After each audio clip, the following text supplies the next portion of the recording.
my beautiful Voidian Children, and welcome back to our life. I'm wearing my headphones today because my hair decided to do frizz.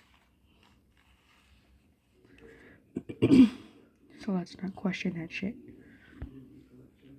It was another scorching summer day, the kind where no sooner had you finished one cup of water, you were already filling it up again. Everyone else had something on, so that afternoon it was just you and Schlo. This didn't happen much, especially since Cove had arrived. Without Lizzie around, Schlo looked to you for all the answers. It made you feel pleased, frustrated, nothing really. I'm just gonna say frustrated. He was always wanting to hear what you thought instead of giving his own opinion, and expected you to come up with the plans. It was hard work, especially for such a hot day. You drained yet another drink and frowned at the empty vessel. Your thirst was gone, but you still craved something icy cold and refreshing, something sweet, something like a popsicle, an ice cream cone, an ice cream sandwich. We chose an ice cream sandwich last time. For the summer day, it kind of seems like a popsicle would be good. You want something fruity and brightly colored. Like Cove. Good God. I'm not wrong.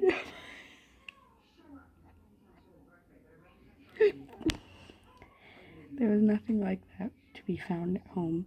You knew that without needing to look. Mom didn't keep sweets in the house. Outside, there were plenty of places where such goodies could be obtained, but there were shops and demanded payment in exchange for their products. Just sigh. As much as you really wanted that treat, it wasn't going to happen. What's wrong? I want a popsicle. Schlo, who had just draped over the sofa, perked up. That sounds good. We don't have any here, and I don't have any money. Oh, let me check if I have any. Schlo rummaged in his pockets proudly and produced an assortment of coins, plus one stray button. You set the button aside and counted the coins in neat piles.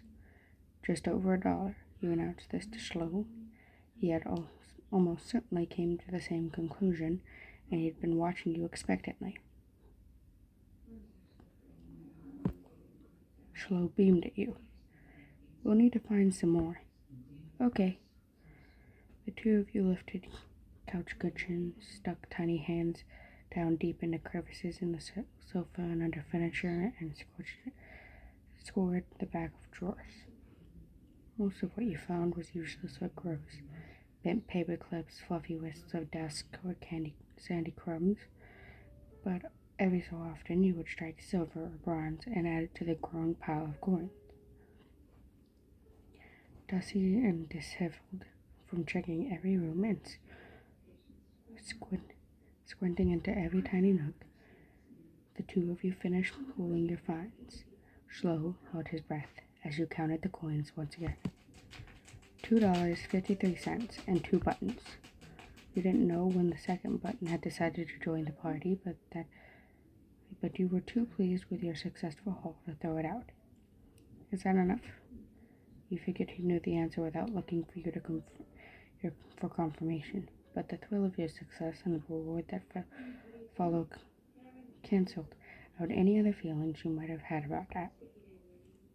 Yeah, you can now afford something at the shops. Just one thing, but that was indefinitely better than none. Schlo clapped his hands. Yay! The two of you dashed outside. The promise of sugar urged you on to your destination. Were breathless but happy, you started at the overwhelmed number of options. You knew you wanted what you wanted, but it wasn't just you who had contributed to the funds to get the treat. You seemed to notice your pause. Aren't you going to get a popsicle? Schlo asked, as though he was entirely separate from the decision rather than someone with a stake in the outcome. Do you mind? Schlo cocked his head to the side. It was your idea. You should choose. You went ahead and got what you wanted. Are you sure it's okay, you teddies? It wasn't fair for you to be the only one to decide what when he'd been a main factor in him making this happen. Some of the money came directly from his backpack. What do you like? All of them, they're so good. He pressed further. But what do you really like, popsicles or ice cream? Which is your favorite? Oh, it's so hard to pick. I don't know. Frustrated, he cut to the heart of the matter. You want me to choose? Yeah. And that was that. You got the dessert you wanted originally and hoped Flo would actually like it too. Finally, the reward of all your hard work was in your hands.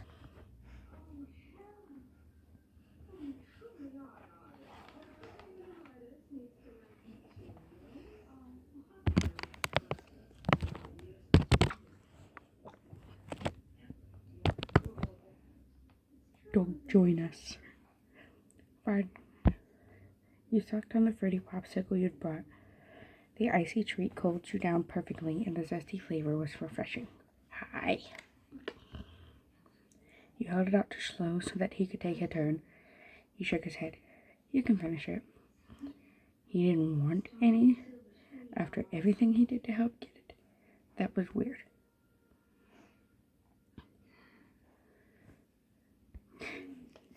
It's okay, Ryan.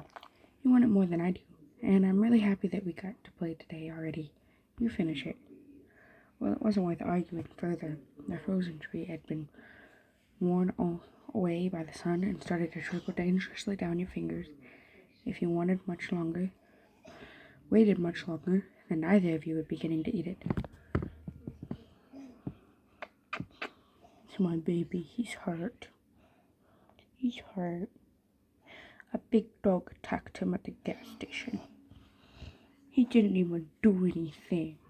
He was just living his life. He wanted on the bed. Alright, thanks. The two of you began to head back home. As you ate, you offered the treat once more to Schlo, and he refused again. Crack the fingers.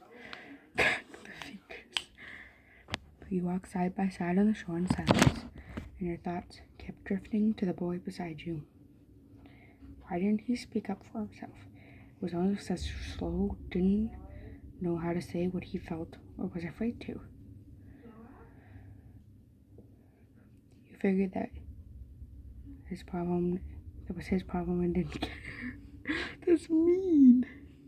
Are you scared of me? You thought that was kind of sad. That sounds like an anxiety response, and that's where we were going with, so. Sometimes I can't breathe. Schlo opened his eyes wide, seemingly caught off guard by the blunt question. No way. But you don't tell me things like what you want to do or a treat we should get. That's not 'cause I'm scared. It's 'cause you got better ideas than I do. Unfortunately, that wasn't yet another thing you couldn't entirely believe Schlo on. You hoped it was true, and that he really did feel okay around you, though. Schlo made you unsure about setting a label on the experience of spending the afternoon. I fucking can't breathe. My fucking bangs, bro. Gotta fix them.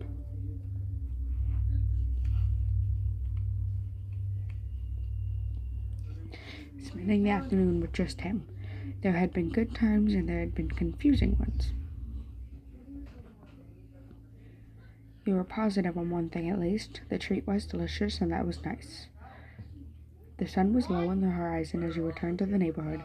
There you spotted two familiar figures up ahead, Lizzie and Cove. You opened your mouth to make your presence known to them just as you saw the tears on Cove's face. Aww, what's the boy crying for? You walked straight over, Schlo at your heels. Once there, you defended Cove, took a moment to make a joke, accused Lizzie of causing trouble, carefully asked about what happened. Without a time machine, the only way you were going to find out was by asking the witness. Lizzie might have done something, but she could have been in the wrong place at the wrong time, or even come to Cove's aid. You wanted to hear the story. Cove, what happened? When I got yelled at, you took a deep, steadying breath. Some grandparents got mad at me. Ah, sorry. Lizzie jerked her head in the direction of a nearby house. Your heart sank. You knew exactly what had happened. Every year, the same mean old couple rented out that condo for the summer. You, Lizzie, Sloan, and Sloan knew to stay away from them, but Cove couldn't have. They're like that with everyone. Even your mom struggled to find anything nice to say about them, but the elderly pair particularly took offense to kids. It didn't matter if they really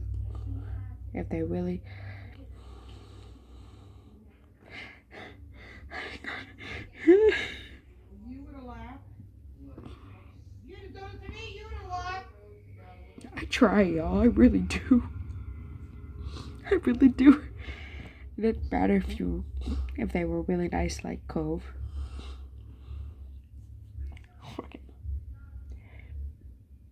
I cut my finger on some glass the other day.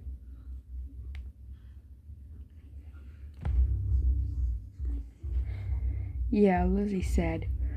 Lizzie drew herself up at that. She looked pointedly in your direction. I was helping. That's cool. Is there anything I can do? No, I'm just gonna stay away. Or you can teach them a lesson. There was a devilish glint in her eye. What? You should ding-dong ditch them. Go ring the doorbell and run. It'll be great 'cause they're so slow, they'll never catch you. That's dumb. I don't want to get near them ever again. You're saying that 'cause you're a cluck-cluck chicken. Cole glared but didn't take the bait. Lizzie turned to you. You're not a chicken, are you? Yeah, cluck-cluck. You'd rather just avoid them. You thought they deserved worse. I'm tempted. I'm tempted to do it. Last time we chose yeah, cluck-cluck. But I kind of want to do it this time. But that doesn't go with the whole anxiety thing. So you'd rather just avoid them, Des. I'm tempted. I'm so tempted. So this is what we're gonna do. I saved it. Hang on. Really? He took a deep breath and nodded. Lizzie squealed with delight. We'll go hide. Run as soon as you hit the bell. Good luck. Lizzie and Slow ran across the road to take shelter in the bushes. Even once they'd settled down, you could make out two child-sized shapes staring from between the leaves. You knew where to look for them, though, and so you told yourself that the grouchy old people wouldn't spot it. Cove sighed, his gaze flickering to the house and then back to you. Be careful. It'll be okay. He gave the door and you one last look before joining Lizzie and Slow in their hideaway. Fucking itchy nose, y'all.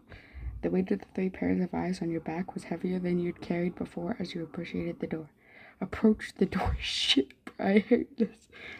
You hesitated as you reached for the doorbell, then... I'm gonna go back anyways, so... YOLO, y'all. You slapped the buzzer and ran. Blood dumped against your eardrums with every step. Would you make it in time? Good God. Approaching the hiding spot, you knew that there wasn't time to go around the bushes to the other side. You took a shortcut, leaping over them. Good God. Just an idiot. Or to be more accurate, crashing into the tops of the bushes and then falling over to the other side. Cove quietly hissed as you Oh, good God, that poor baby boy.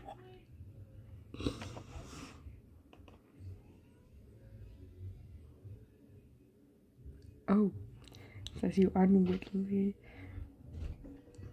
collided into him, but by the way his arms were out, it seemed that he unintentionally tried to cushion your landing. Aw, he's so gay. Shh. Lizzie put a finger to her lips and nodded at the house. You disentangled your limbs from Cove's and spun around to see the old man framed in the doorway, peering back and forth suspiciously. You covered your mouth with your hands, but it wasn't enough to stifle giggles. Maybe he spotted one of you, or maybe it was the least you placed while jumping, but he locked eyes with the bush and stormed over in your direction. No! Cut! I want to keep going. But I'm still gonna go back. Because I want to know what happens. Schlo gasped and looked to Lizzie. Run! Your sister did not hesitate to take her own advice. Neither did Schlo. You got up, but Cove was struggling to extract himself and stand up with just the one fully fresh, functional arm. You gave him a hand before taking off with the others. The old man hollers propelled you all from the street in the sands city of the hill. Okay? Only once you were safe did you notice the stitch on your chest and the ache of your legs. You flopped down, the blades of grass tickling your face. Lizzie, who had taken the lead in the end, was lazing on the ground. The four of you took a moment to catch your breath and enjoy the feeling of cool grass against your skin. Hey, Cove. Cove lifted his head. I told you there were mean grandparents around here. We're gonna go back now. As tempted as I wanted to keep that route, we're gonna go the way of the personality we have built for YN. Especially since Cove looked at us like, no. Looked at the house. Behind those closed doors lurked two beings, rich in years, but poor in patience. Maybe they deserved retaliation. Maybe they didn't, but that punishment wouldn't be coming from you.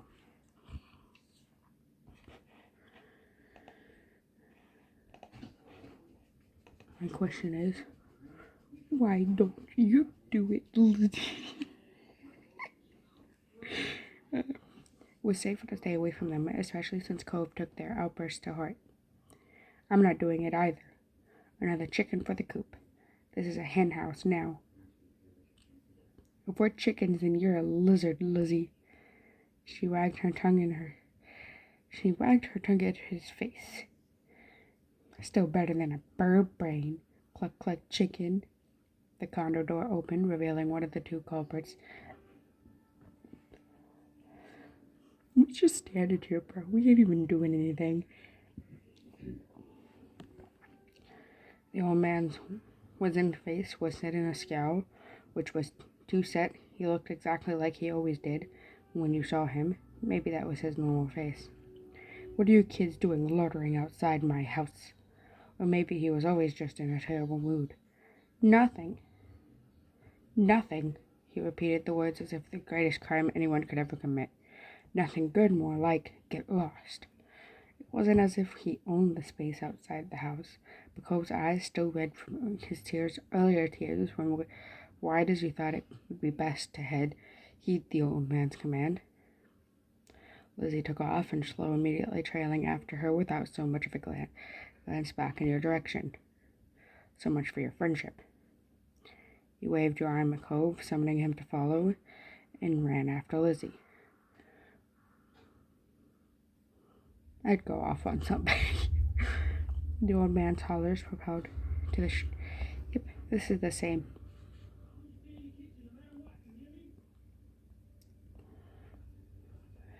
Cole rolled his eyes and then decided this wasn't dismissive enough to roll his body away from your sister. Lizzie chose to ignore his response and started chatting to Schlo, who eagerly joined in on the conversation. In the back of your mind, you knew you'd be second fiddle again to Schlo once Lizzie came around. It always went like that, and it was fine. You still felt a little sad after how much time you spent together, and it was always annoying. It was fine. Schlo could prefer Lizzie as much as he wanted to. You have Cove gas, motherfucker. There were other things to attend to anyway. You wiggled closer to Cove. He had calmed down for the most part, and was inspecting a flower. His fingers pinched the stem and tilted the white petals towards him. That's a poppy. Cove glanced at you in acknowledgement, then back at the flower. And the type of poppies on this hill have a name. White linen poppy, Mom told me. He corked a smile. That's funny. He ran a finger around the edge of the petals. Trying to breathe.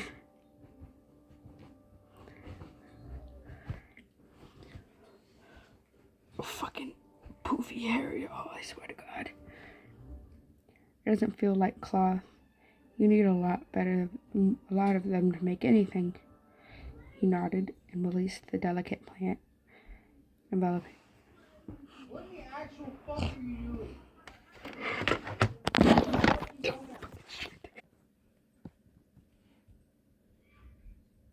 Don't fucking copy fucking Chase, that little retarded ass dog.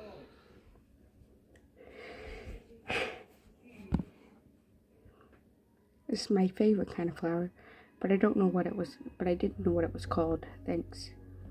It's mine too. I like roses. Buttercups are really great. My favorite is snapdragons.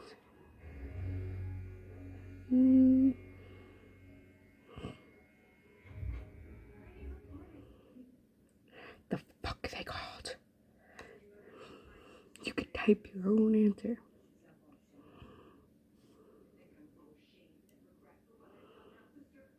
I forgot what they're called. I don't care about flowers.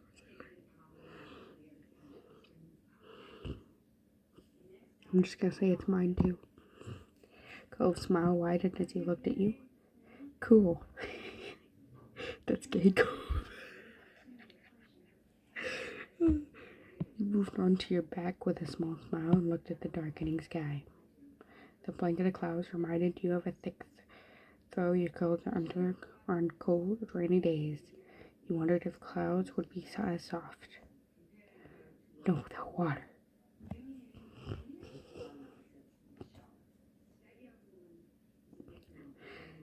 They lazily floated on by, splitting from each other, merging and morphing into new shapes. You saw cloud shapes. Oh, alpaca? Hell yeah. You saw a fluffy alpaca in the sky. You nudged Cove and pointed at it. Can you see the alpaca? Cove joined you in a gazing skyward. It's more like a llama. Hey, he chuckled at your reaction. Llamas are my favorite. I love llamas. All the sunlight faded from the sky and the moon rose higher. Lizzie got to her feet, dusting strands of grass from her bare legs, and surveyed her surroundings. The ocean, visible from the crest of the hill, beckoned every sweep of the tide. Let's go to the beach.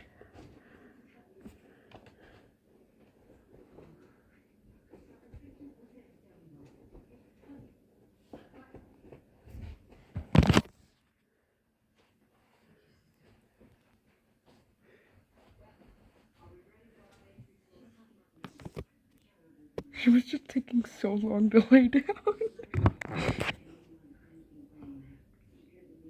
Yeah, I'm talking about you. She started wagging her tail.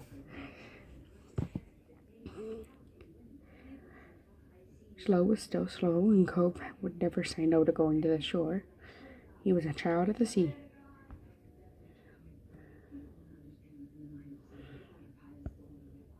So you eagerly joined the others in descending through the hill to the water. You stepped onto the sand for a second time that day, but it felt different at night. The beach was nearly quiet at this hour. Abandoned sandcastles and footsteps in the sand too big to belong to any of you were the only indication of how busy it had been hours earlier.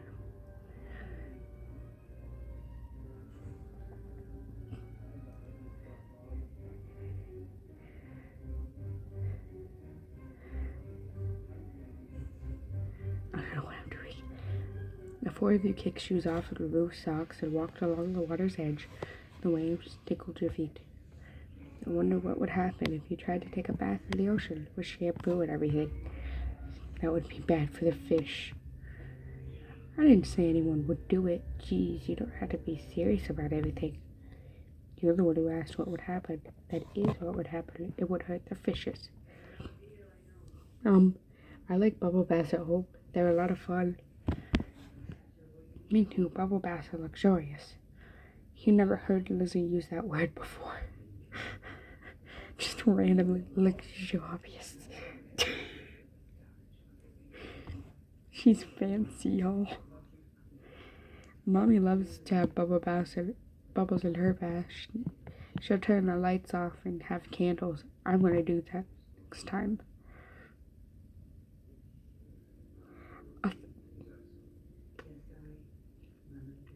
I think Mommy is having a little bath time with Mom.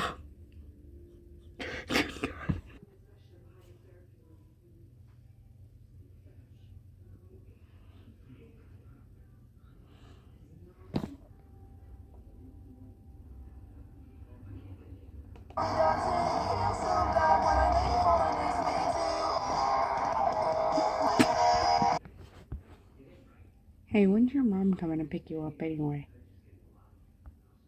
Not for a while. She's busy. What about your dad? How come you never talk about him? Nobody does. Don't you know you're not supposed to ask someone something like that? Why would somebody want to talk about something they never talk about? Snow doesn't have a dad.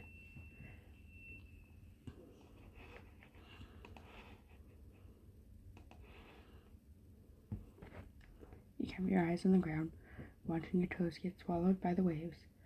Even if Slow never seemed upset when this topic came up, it made you feel awkward just having both of your moms. Just for having both of your moms.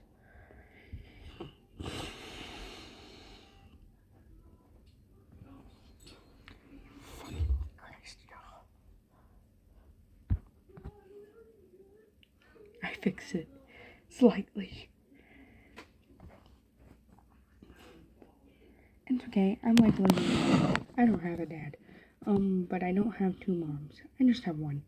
She's really great. Oh, sorry. I only have one now too. My mom isn't here. She's back home. It's just me with y'all, I can't fucking breathe.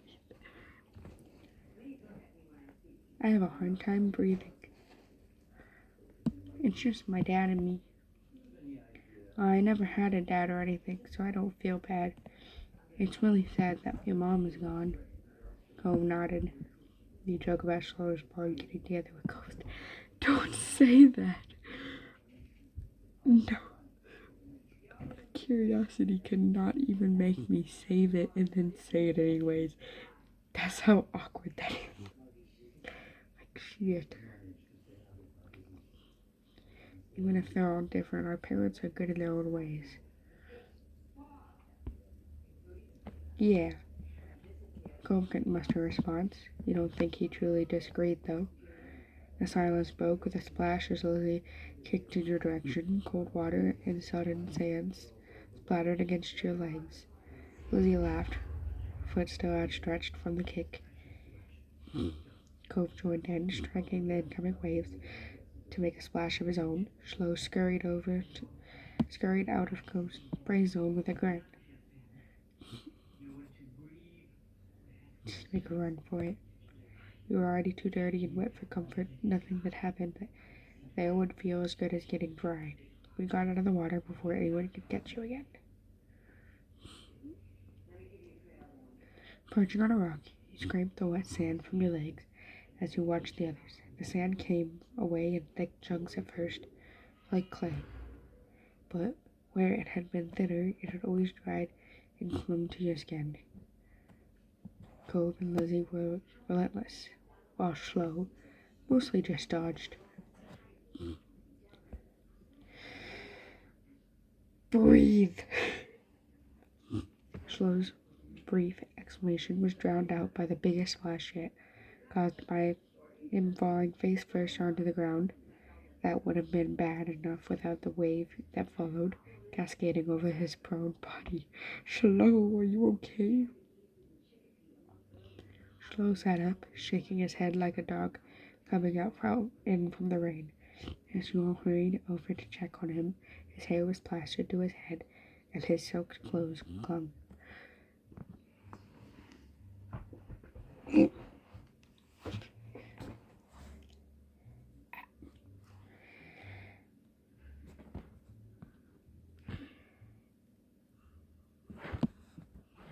If there was any part of him that was still dry, you couldn't see it. That was crazy. Are you okay? Yeah, my foot got stuck and I fell over.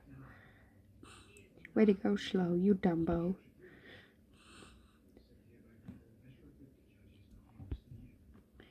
Slow didn't take your outstretched hand. After a moment, you dropped it. Lizzie was too busy snickering to notice and held her hand out to Slow, too.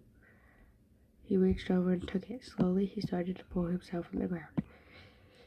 There ain't no way he didn't have a crush on that girl. Then he slipped on the slick sand, dragging him and Lizzie down just in time for another wave to hit. The water rolled over them. Ah, sorry. What were the odds of that happening twice in a row? You thought they must be low. But there's no way Slow would do something like that on purpose, then pretend it was an accident, especially not to Lizzie. Even if your relationship with Slow felt unclear, he did at least like her a lot. Lizzie was his favorite, right? Smiling boldly, Lizzie extracted herself from the ground and wiped a string of sand from his cheek. She didn't intend to let this embarrass her. Slow got up again himself, this time without an incident. He still looked like a drowned puppy, but that didn't stop the Cove from laughing at the two of them. With that, it was time to call it a day. The four of you made the journey back home, leaving a trail of wet footsteps and sand in your wake. Damp clothes may have weighted down some of the group, but your spirits were high. Your arms swung side to side as a cool breeze flowed past. Your moms were outside chatting to Cove's dad. We're back. Your mom's face fell as they took the state of you all in, ranging from messy to soaked. Elizabeth, is that all that you have to say for yourself? You brought half the beach back with you. They certainly did. What's Marigold going to do when she comes to get Slow? Is that how you want him to be for the long drive home? Coolty, filthy? Lizzie's expression turned sulky over the scolding. Being the oldest could be fun, but it also meant she was the first to get in trouble when something went wrong. Mr. Holden, on the other hand, chuckled as he ruffled Cove's matted hair. You've been out making memories, Bucko. I'm glad you had a good time with your friends. Cove used his slightly moist cast arm to push his dad off.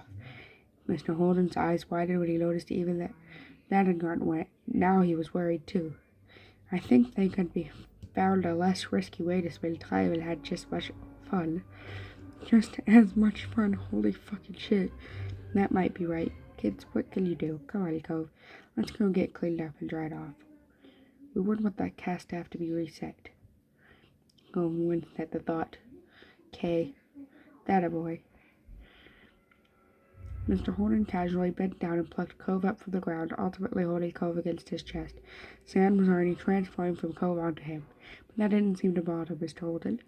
Cove protested being carried, but only got a reassuring pat on the back for his trouble. Good night, Cove. Thanks for all the talk, Cliff. Night, Voidian family, and Slow, too. Fucking itchy arm, y'all. Resigned to his fate, Cove twisted his body in his dad's arms in order to turn around to wave goodbye. Smiling, he returned a tiny wave of your own. Well, we'd better do what we can to fix you guys up, too. Come on, everyone inside. I want you to march straight to the downstairs bathroom. Yes, Mom. Okay, Lizzie's mom.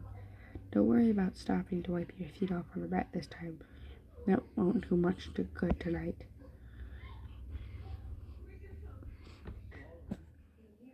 Sitting on the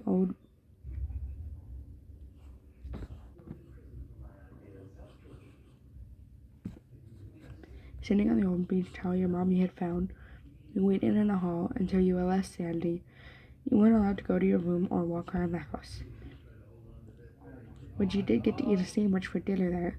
It felt like an indoor picnic.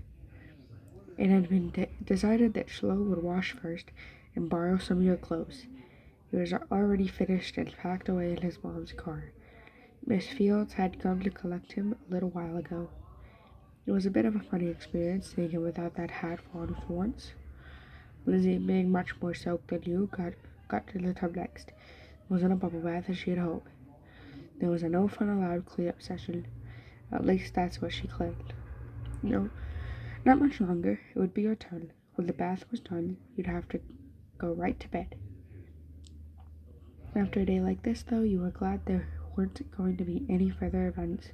Drifting off to sleep sounded like a great idea.